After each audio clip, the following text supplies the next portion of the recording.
We saw some fun football in week number 7 in the NFL, and it's got some big NFL DFS takeaways, primarily that Lamar Jackson is fully back to being a top-tier NFL DFS quarterback. We're going to break down that huge Ravens explosion, talk about key injuries and role changes across week 7, then take a look forward to salaries on the week 8 FanDuel main slate. Welcome on into the Heat Check Fantasy Podcast. That's right here on the FanDuel Podcast Network and FanDuel Research. My name is Jim Sonis. I am a managing editor of digital media for FanDuel Research, here to break down week number 7 in NFL DFS and spin it forward. Take a look at salaries in week 8 over at FanDuel.com. We're going to go through those Ravens, what they did on Sunday to my Lions. We're going to talk about injuries and much more in just 1 second. But first, a reminder to make sure you're subscribed to the numberFire Daily Fantasy Podcast feed wherever you get your podcasts. If you like what you hear, leave us a 5-star rating on Apple Podcasts or over on Spotify. We appreciate those of you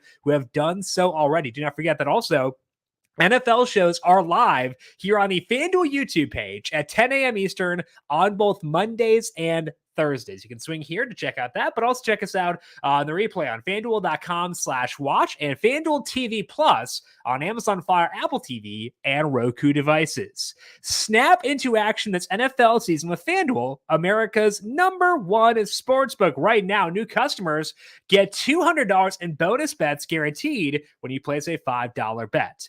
That is $200 in bonus bets, win or lose. If you've been thinking about joining FanDuel, there is no better time to get in on the action. The app is so easy to use. There is a wide range of betting options, including spreads, player props, totals, and more. So visit FanDuel.com and kick off the NFL season. FanDuel, official partner of the NFL. Must be 21 plus and present in select states. FanDuel is offering online sports wagering in Kansas under an agreement with Kansas Star Casino LLC. First online real money wager only. $10 first deposit required. Bonus issued as non-withdrawable bonus bets that expire 7 days after receipt. Restrictions apply. See terms at sportsbook.fanduel.com. Gambling problem? Call 1-800-GAMBLER or visit FanDuel.com/RG in Colorado, Iowa, Michigan, New Jersey, Ohio, Pennsylvania, Illinois, Tennessee, and Virginia. Call 1-800-NEXT-STEP or text NEXT STEP to 53342 in Arizona, 1-888-789-7777, or visit ccpg.org/chat Connecticut. 1-800-9-WITH-IT in Indiana, 1-800-522-4700. Visit ksgamblinghelp.com in Kansas, 1-877-770-STOP in Louisiana. Visit mdgamblinghelp.org in Maryland, 1-800-GAMBLER.net in West Virginia, 1-800-522-4700 in Wyoming. Hope is here. Visit gamblinghelplinema.org or call 800-327-5050 for 24/7 support in Massachusetts, or call 1-877-HOPE-NY or text HOPE-NY in New York. Let's kick things off here by talking about the Baltimore Ravens and what they did in this game on Sunday against the Lions. We talked going into this game about how Ronnie Stanley being healthy left tackle for the Ravens was allowing them to be more aggressive. Lamar Jackson could throw more downfield, but my gosh, did they go nuts here. 38 points while playing in 15 mile-per-hour winds. Lamar had 9 carries for 36 yards and a touchdown. And, because they were so far ahead, he only had to throw a couple of times. So just 6 targets each for Zay Flowers and Mark Andrews, but Flowers had 2 deep targets once again. So did Odell Beckham and Rashad Bateman. Now, Bateman played better in this game, but still not enough there for me to consider him. Beckham, pretty full role in this game. 7 total targets. Again, 2 of those were deep. I do want to see more from Odell before I buy into him specifically, but having him being a relevant piece does boost Lamar Jackson. Now, they get Arizona next week, and Arizona's defense is legitimately awful. So we're going to see a lot of people flock that direction toward the Ravens in week number 8. But I do want to go through salaries for them in this game against Arizona. Now, if you're watching on FanDuel YouTube or FanDuel TV Plus, currently the desktop version of FanDuel is not displaying salaries. So if I'm looking at my phone, it's because that's the only place I can find salaries. So no screen share as of right now for this week. But let's play name that salary with Lamar, Zay Flowers, and Mark Andrews. For Lamar, based on what he did here and based on that matchup, I'd say probably around like $8,600 or so for Lamar would be appropriate. And he is 88. So that makes a lot of sense. I think that's appropriate and where he should be roughly. Zay Flowers, I thought was pretty undersalaried at 83 or at 63 and got more deep work once again this week. So 24-ish% target share, getting some deep work from a very efficient quarterback right now. Good matchup. That's probably worth around like 71 or so. And his salary is, it would help if I could type, not say, Zay Flowers 65. So Flowers continues to be undersalaried heading into week number 8 in NFL DFS. Probably will be a key focal point for us once again once we get to the Thursday preview show. As far as Mark Andrews, again, 24% target share, efficient quarterback, some downfield work, but not a ton. I would say that's probably worth around 71 or so. He was 69 this past week, but he's 77 in week number 8. It makes sense. He's a very good football player. So I'm still okay with Andrews there, but I think the bigger value here is Zay Flowers, and the bigger thing overall is that we can feel very good about Lamar Jackson from a DFS perspective once again. So arrows up for sure on the Baltimore Ravens. Not a ton of injuries to discuss here coming from week number 7. One of them, though, happened late in that Packers-Broncos game. Both Christian Watson and Luke Musgrave left early for the Packers in that one. Musgrave got hit in the head, pretty rough hit there. They said it was an ankle injury that actually took him out of the game, though. Watson grabbed his knee after reception and kind of crawled out the field. So that was not looking great there. This team did play 3 games without Watson earlier on this year. In those 3 games, Jaden Reed and Romeo Doubs both had a 21% target share to lead the team. There was no Aaron Jones in those games, or at least 2 of those games, so I would expect that to come down a hair for both those guys. Reed had a 30% deep target share with Doubs at 25%, and Reed also got a ton of red zone work. So I will likely be on Reed if Watson were to miss time, and Doubs would also at least be in play, but this would also be a pretty big downgrade to Jordan Love, who has struggled even with Watson being back. So it's a rough situation there. Green Bay is at home taking on Minnesota next week. It's a decent total, at least for next week at 43.5. It's not a huge number, but like it's high enough. As far as Reed goes, I would say I'd probably want him still in the 5,000 range if Watson can't go, but probably 57 or so be appropriate for him. And he's 58. So they did give him a boost up there to account for the potential Watson injury, which is kind of a bummer, but it makes sense. So not a huge value there, but still a guy I would be okay with getting towards. We'll talk about Aaron Jones later on the show. Bijan Robinson barely played Sunday due to what he called a headache. Sounds like he just didn't feel good. So hopefully he feels better here soon. No takeaways from him because it doesn't sound like it'll be something that impacts him long term. So as far as Bijan's projection going forward, I would say it remains the same. It did give us a look, though, at how they'd operate if Bijan were out, which we can note for potentially future weeks. Tyler Algier, 21 carries and 3 targets.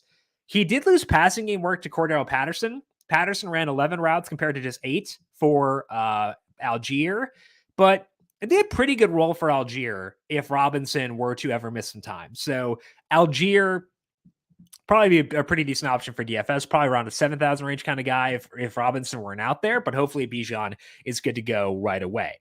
Final injury is a very weird one. That was Deshaun Watson leaving early Sunday and did not return. Watson said it was a medical team decision based on his shoulder, not a concussion. Kevin Stefanski said they were protecting him, but protecting him from what? I don't know. Great question. PJ Walker played instead, and obviously the Browns put up points, but that was, I think, more so based on special teams and defense. Walker averaged negative 0.07 passing net expected points per dropback. Again, NEP is numberFire's expected points model.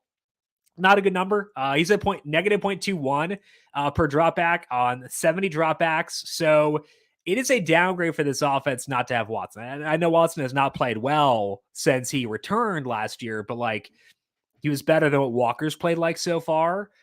Some of the scoring came from Jerome Ford. Huge run for him, but he left with an ankle injury and did not return.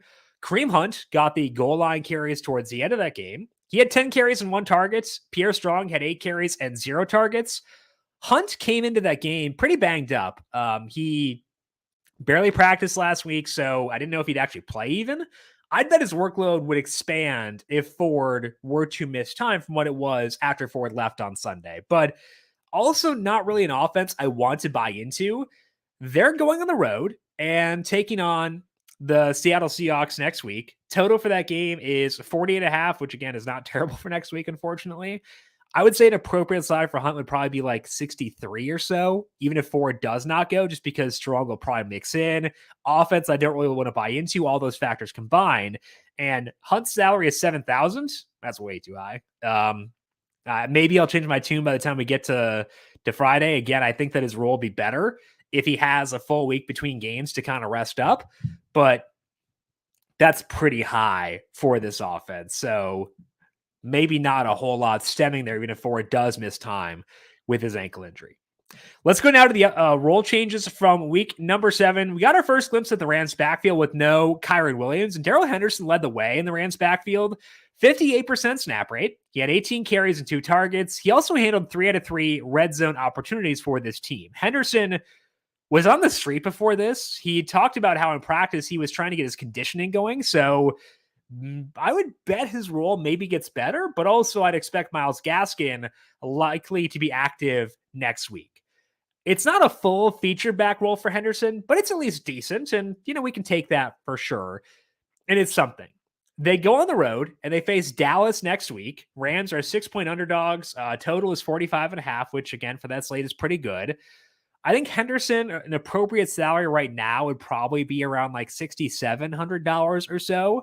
And he is 59. Okay, that's actually fair. I can get behind that. So Henderson, pretty good value next week. It's not a perfect role. And again, I'm not sure what Gaskin will do in this offense. Maybe they think he has more juice, but like Gaskin was on the Vikings roster, was on their practice squad, and they decided to trade for Cam Akers versus giving him more work.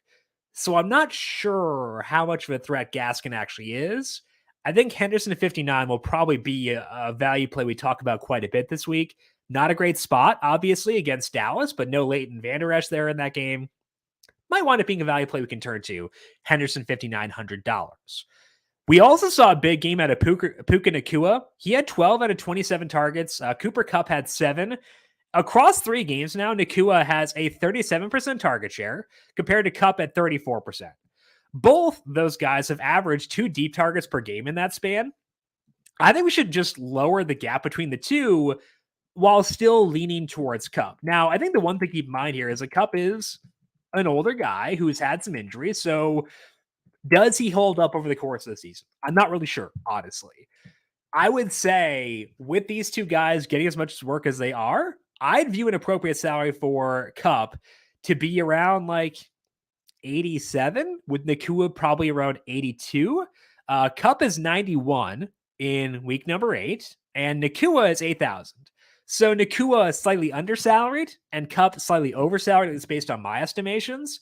I think that can work. So I think Nacua, even though he's coming off a big game, might be another route to exposure to the Rams against Dallas. You want to keep in check your exposure to guys against Dallas, but I do think that they're at least viable there for sure. Want to go back to Thursday's game and talk about Alvin Kamara because he continues to go bananas for the Saints. 14 targets for Kamara on Thursday. He's at 36.8 adjusted opportunities per game so far, which is carries plus 2 extra targets because the targets were twice as much as a carry on FanDuel. That's an absurd number. He did lose red zone carries to Taysom Hill, but Kamara, 49% red zone share across his 4 full games combined. Obviously, this offense is not great by any means, but they get Indianapolis next week. That's a defense we can definitely take advantage of.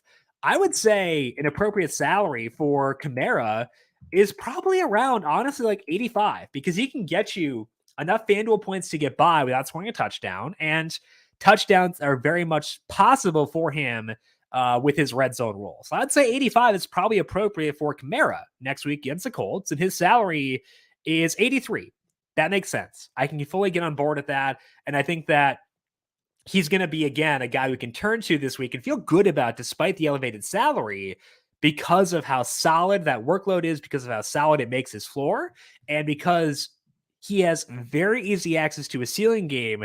Should he score even just once in the game, he can definitely have a game that makes a big difference for you on the main slate. Of course, with Kamara getting that much work, it has hurt the other pass catchers on this team. Across those 4 games with Kamara, Chris Olave has a 22% target share with 34% of the deep work and a 24% red zone share. Michael Thomas, 17% overall share, and Rashid Shaheed is at 14%. Thomas, a 26% deep target share, and Shaheed is at 29%. Olave is kind of the only guy I want to use on a full slate right now. Shaheed can have big games. Thomas can have good enough games, but they're kind of more so, I would say, a smaller slate kind of options. The good smaller slate options, but not full slate options, especially next week with no teams on bye for whatever reason. Olave, even he doesn't have the best floor. So while it's good for Kamara, we can feel good about his target load, it does downgrade everyone across the board in Olave, Thomas, and Shaheed, at least until we see Derek Carr start to throw deep once again. Jonathan Taylor's usage continued to rise in this game on Sunday. 18 carries and 4 targets turned that into 120 yards against a very, very good Browns defense. Taylor also had 7 out of 11 red zone chances for the Colts. It is still an offense led by Gardner Minshew, but JT is very talented. His role is getting better, and this offense still can have spike weeks even with Minshew. They're facing the Saints next week. They're at home, slight favorites. I would say an appropriate salary for Jonathan Taylor is probably up to around 71 or so right now with that workload. And JT next week is 71 on the button. So, not out of play by any means, not a value by any means either, but definitely a guy I feel good about, feel secure about with that salary getting above $7,000 and under the assumption it continues to increase. The Lions got throttled, but Jahmyr Gibbs' role was really good on Sunday. Finished with 11 carries and 10 targets on an 86% snap rate. That's in part because they were down big in this game and had to throw the entire game, but I think it's reassuring still that Gibbs can pay off for DFS even when this offense bottoms out. They play the Raiders on Monday night. Gibbs' workload is very good. And until David Montgomery is back, I think we should expect that to continue even in a more likely positive script against the Raiders on Monday Night Football next week. So Jahmyr Gibbs, definitely a guy I feel good about based on what he did in week number 7. Saquon Barkley seems like he's back to being a full go once again right now. He had 21 carries and 4 targets for 118 yards. He also had 3 out of 4 red zone chances for the Giants in this game. So it's not a great offense, but they've also faced a lot of really tough defenses so far. The Commanders aren't, but they faced a lot of tough defense. Now they get the Jets in week 8, so obviously a tough defense there as well, but very tight spread in this game. Saquon's role is good, and the offense, even if it's not perfect, is looking better. So I would say an appropriate salary for Saquon Barkley in that matchup is probably going to be 8,500 or so. Maybe downgrading a bit for the matchup, so 84 for Saquon Barkley. And he's at 81. Did pick up an elbow injury in this game, but sounds like he'll be okay. So $8,100 for Saquon Barkley, not bad. And I am at least considering that personally, just because the workload's been good. He's looked good himself, and this offense looking a little bit better than it was earlier on this year. Now, got a comment over on YouTube from someone right when we started, from Christopher, talking about Austin Eckler, saying he's killing me right now. So let's talk about Eckler and his role in this Los Angeles offense, because he was pretty underwhelming. That role was on Sunday. Just 2 targets for Eckler with 14 carries. Snap rate was 62%. And Josh Kelly had a huge run again. Kelly can only get yardage when Eckler's playing, apparently. I think Eckler's going to have a blow up eventually, but until his targets go up, the FOMO factor with him can at least be lessened a bit. So I would bet that he will eventually have an expanded role and he'll eventually get back to being the Eckler who can break a slate, but we want the targets to be there first. So at least for right now, not as much concern of missing out on Eckler as we've had before. It could still be the ankle that's bothering him. Not really sure, honestly, but either way, it's okay to lower your thoughts on him a bit, just because without the targets, without the key red zone usage, he's not going to be the guy we feared him to be in the past. I still think he'd be worth around $8,500 or so in DFS, but not the 94 he was entering this week. Josh Palmer for that team, though, continued to have a really good role. His target share in 3 games with no Mike Williams is 24%. Averaging 3 deep targets per game, which is giving Palmer access to his ceiling. He hasn't really tapped into that ceiling just yet, hasn't combined the yardage with a touchdown just yet, but they get the Bears Sunday night. I think that Palmer will have a big game here at some point, and I will probably be there when he does because I'm pretty into his role as it stands right now. DeAndre Swift's red zone role continues to be concerning, I would say. He had just 1 out of 9 chances inside the red zone on Sunday night. In 5 games with Kenneth Gainwell being back from injury, Swift's red zone share is just 19%. Again, like a really good number is around 40%. 30% is a concern. 19% is a red flag. And that's kind of like in the James Cook zone. And Cook isn't really a guy I want to use in DFS. So I like this offense.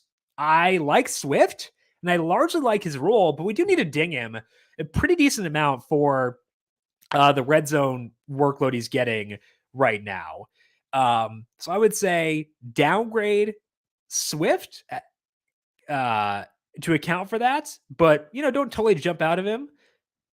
I still think that there is at least some viability for DeAndre Swift right now. Just want to be a bit concerned there.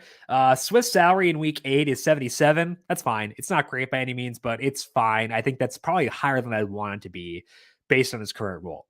Jeff Wilson made his season debut on Sunday and it aided a Raheem Mostert's role. Mostert, 52% snap rates. They struggled to run the ball against that Eagles front. They've had injuries on the interior, so it makes sense that they'd struggle there.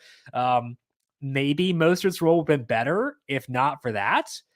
But the snap rate also was kind of low for Mostert. And Wilson could ramp up and get more work as he gets further removed from the injury. I'm not going to use Wilson because it didn't seem like they were super itchy to get him involved in this offense, but it does downgrade Mostert at least a hair.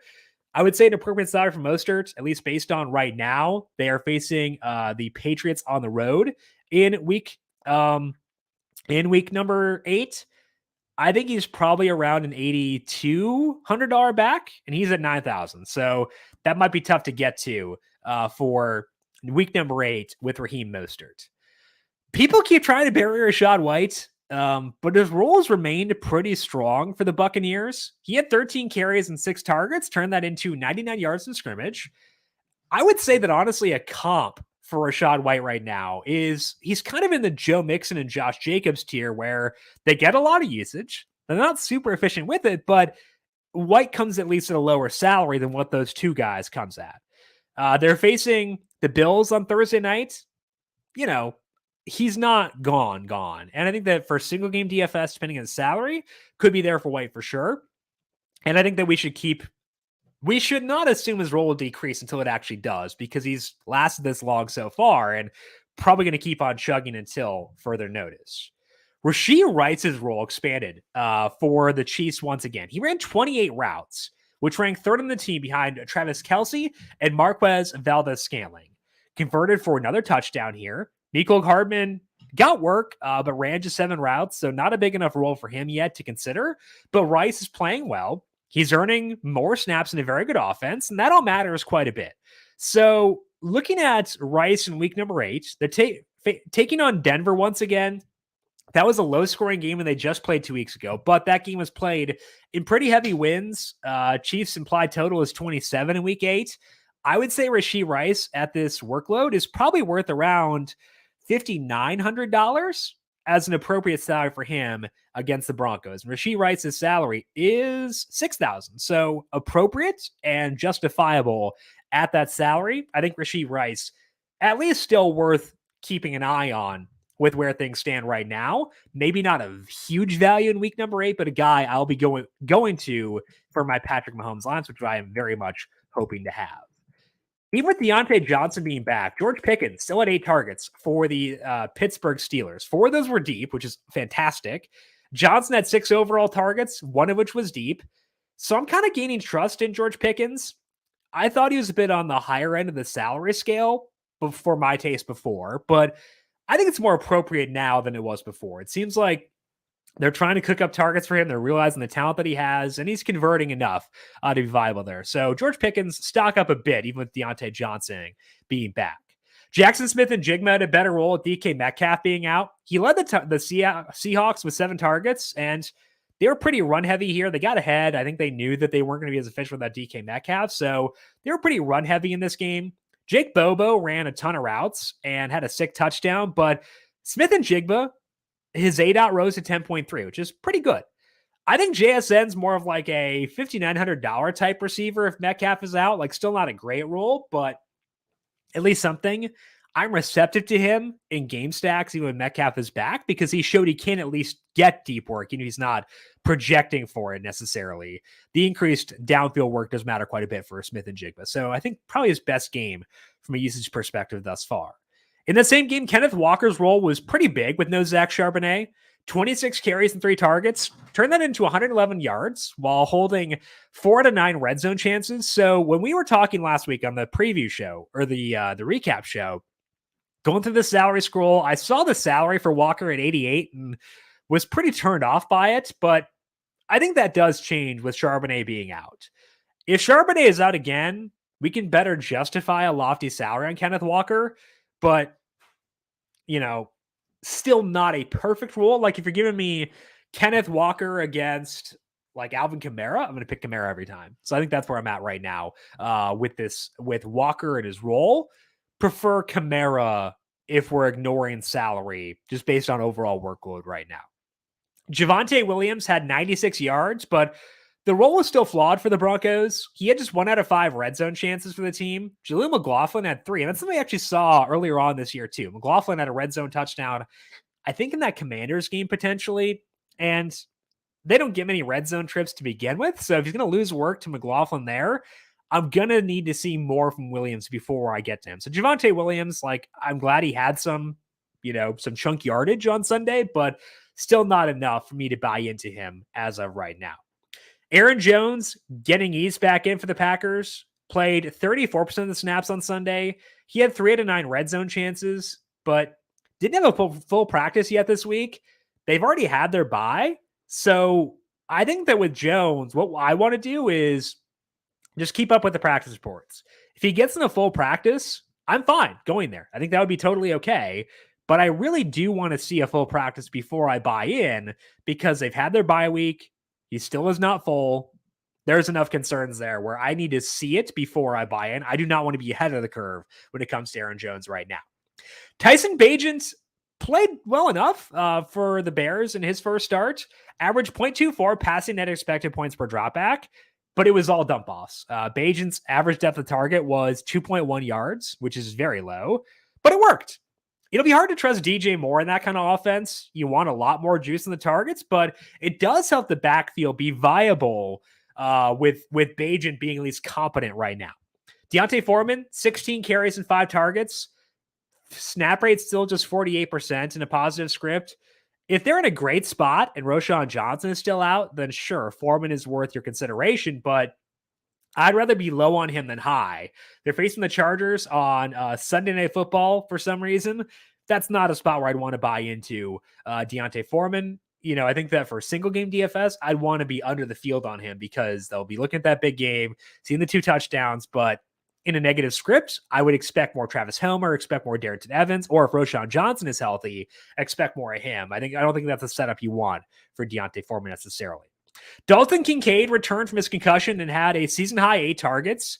That was second on the Bills behind Stephon Diggs with 12. Now, if you look at the games that Kincaid has played a full complement of snaps, his target share is 14.7%, but that actually ranks second on the team, ahead of Gabe Davis at 13.5%. Kincaid's ADOT was still very low at 4.3. Does not have a single deep target as of yet. So I will bump Kincaid up, but it's just a tiny bit for right now. I don't want to go too crazy with getting to him. The targets are good, but I want any downfield work before I get super, super enthused, even though he's in an offense that I do still believe in, despite their loss on Sunday. Quick note here that Demario Davis's role expanded on Sunday for the Patriots. He played 64% of the snaps. He had 6 targets. 2 of those were deep. His ADOT was 6.2, but it was very windy at Foxborough. Juju Smith-Schuster didn't play, so this could wind up being moot. But Mac Jones did show some life in this game, so I think it's at least worth keeping an eye on Douglas and noting that his role did get better on Sunday than it had been previously. So bump up for Douglas, but I really don't want to have exposure to this Patriots team, despite the fact they did look better on Sunday than they've looked for a very, very long time. Let's finish up here with the salary scroll for week number 8. Dive into some salaries on the week 8 FanDuel main slate, going position by position and breaking down some guys who stand out to me when I pull up the salary pool on FanDuel who may be good values. Going to quarterback first. We do have a lot of good quarterbacks again on this week 8 slate. Trevor Lawrence is 75. Taking on Pittsburgh, very good defense. Might not be the right spot to go at him, but I think it's at least noteworthy. 75. CJ Stroud facing Carolina is 74. Carolina's defense not the best right now with the injuries they've had, but that might be a bit too high for him. Interesting that Brock Purdy is 72. He won't have Deebo Samuel in week 8, but it's a pretty decent game against the Bengals. Total in that game is 45 and a half. Yeah, with the 49ers favored by 5.5. Purdy at 72 is at least not off the radar, nor is Joe Burrow at 71. Very tough defense, and do you want to use Burrow against the defensive line? Maybe not, but I think it's noteworthy that we have Purdy and Burrow at lower salaries here. Scrolling down further, I don't see anything that I get really enthused about, so it's probably going to come down to, can you trust any of the 7,000 range quarterbacks in Burrow, Purdy, maybe Dak Prescott or Trevor Lawrence? Or do you want to spend up to get to Lamar at 88, Mahomes at 9,000, Hurts at 92 if he's okay? I think those would be the two key questions at quarterback for next week.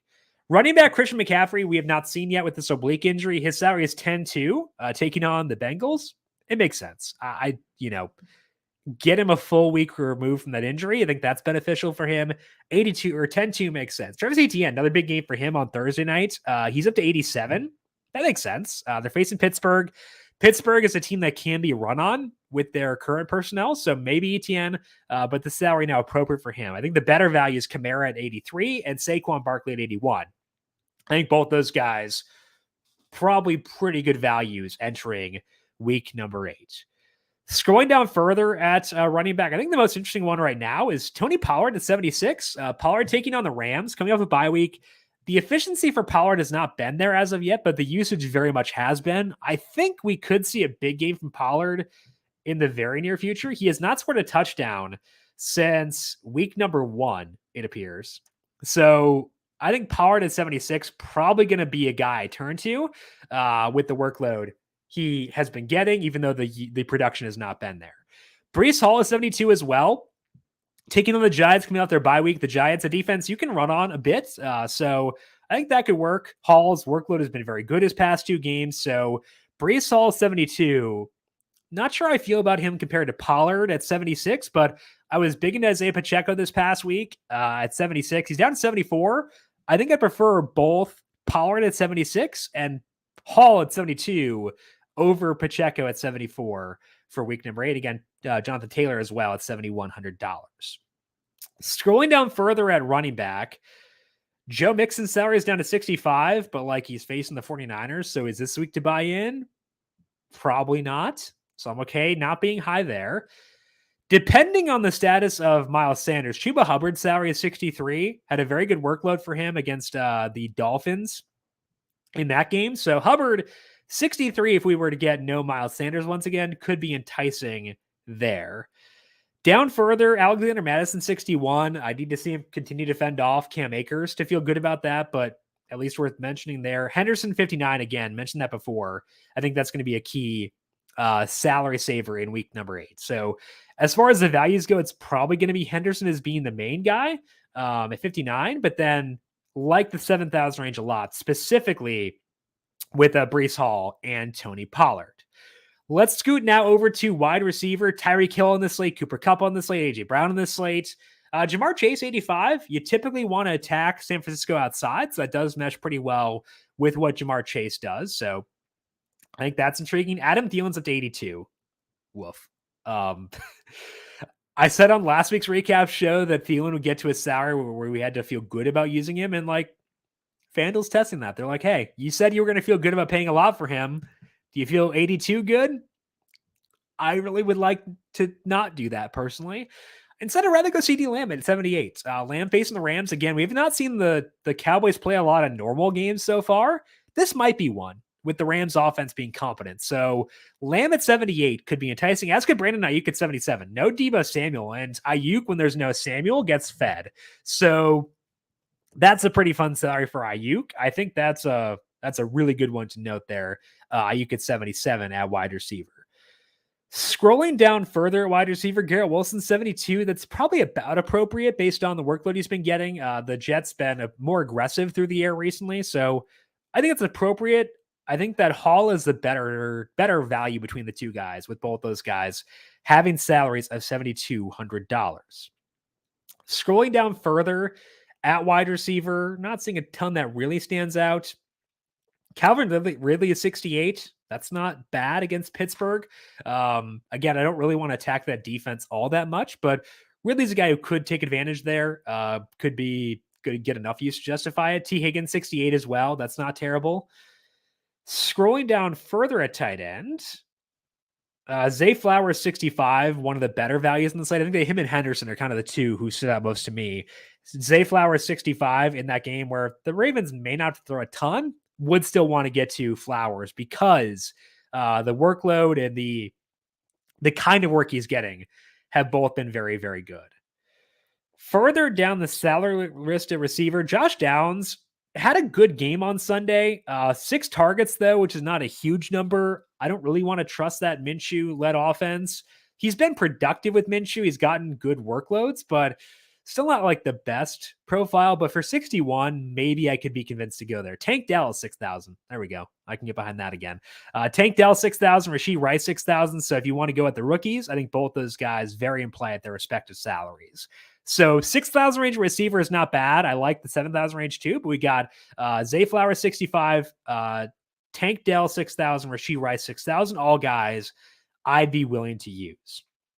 Jaden Reed, 58 again. That could work because the red zone work, the deep work. He gets high leverage targets, even if he doesn't get a ton of targets overall.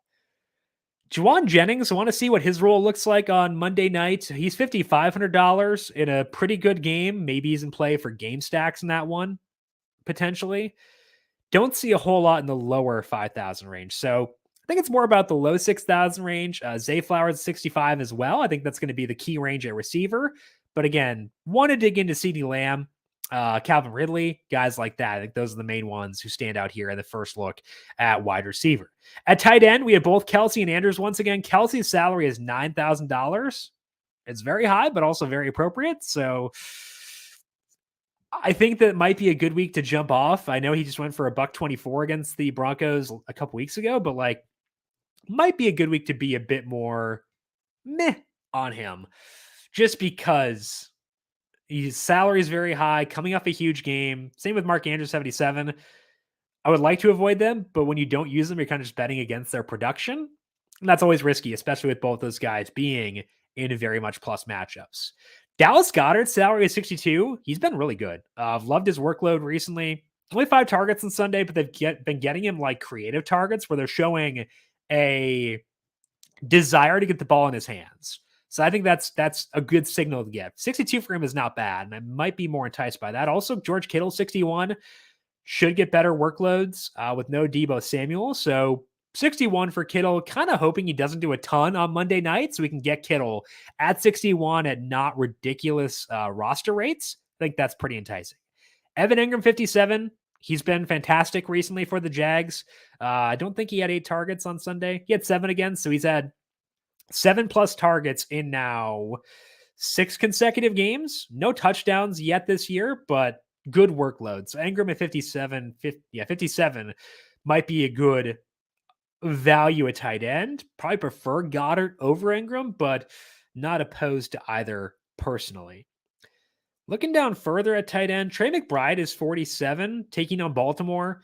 In the 2 games where he's had a better workload, he's had 5 and 6 targets. That's not like totally terrible. I think I'd rather spend up to get to Goddard, to get to Kittle, get to Ingram, but McBride at least on the map with a salary that low.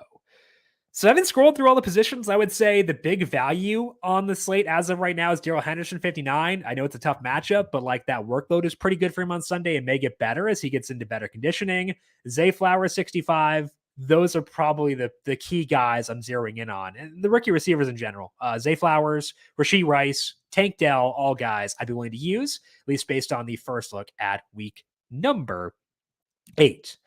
That is all that we have here for today on the Heat Check. We are back once again with you on Thursday to preview week number 8 in NFL DFS. Myself and Brandon Gadula right here to break down game stacks, break down injuries, break down key trends, all that right here on the Heat Check Fantasy Podcast. To get that as it is posted, make sure you're subscribed to the numberFire Daily Fantasy Podcast feed wherever you get your podcasts. You can also find us live on the FanDuel YouTube page, 10 a.m. Eastern, and on FanDuel TV Plus after the fact.